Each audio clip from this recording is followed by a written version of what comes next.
As Europe considers outside help to manage its debt crisis, party officials from the EU and China are holding talks on ways to boost cooperation. Beijing has hinted that it could be ready to provide more than 70 billion euros in debt support. There's an interest in this for China because we are their biggest export market. So if the euro failed, that would be catastrophic for Chinese export industry. I think they're very cautious. They want to see exactly what we are going to put in place as a solution to the crisis before they begin to invest. The Chinese economy grew 9% in the last quarter, but its markets are difficult for Europe to access. Beyond that, inflation remains high there and public debt's rising. Any support from China could come at a high cost. The Chinese are going to invest if they think it's a good business, and it could be a good business either in economic terms or in political terms. And I'm not sure Europe, if we really take a close look, would want to pay the political price. China worries that troubles here could impact on the global economy, and it believes that Europe has chief responsibility for solving the debt crisis.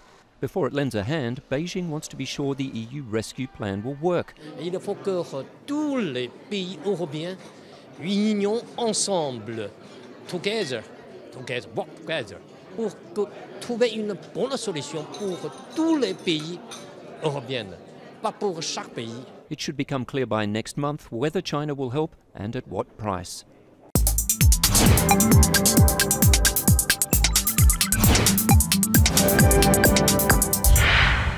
It was a first for the European Parliament. German and French finance ministers met with MEPs ahead of their talks with other European finance ministers at the Council this Tuesday.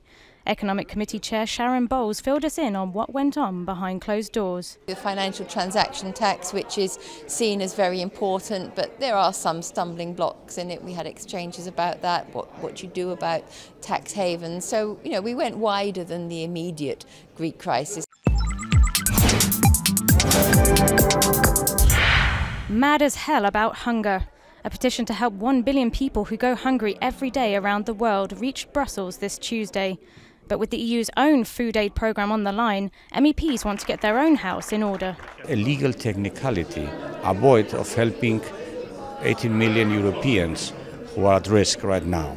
We're writing to Barroso, to Herman Van Rompuy, let's overcome this blocking minority.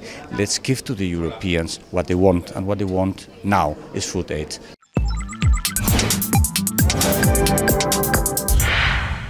Once the final frontier, space is now a tool for our everyday lives. From sat-nav in cars to helping in disasters, space technology is indispensable. Just 2 weeks after the launch of the Galileo satellite, Europe's own global positioning system, the European Parliament held a conference on space policy. Less space race, more a way of dealing with 21st century challenges.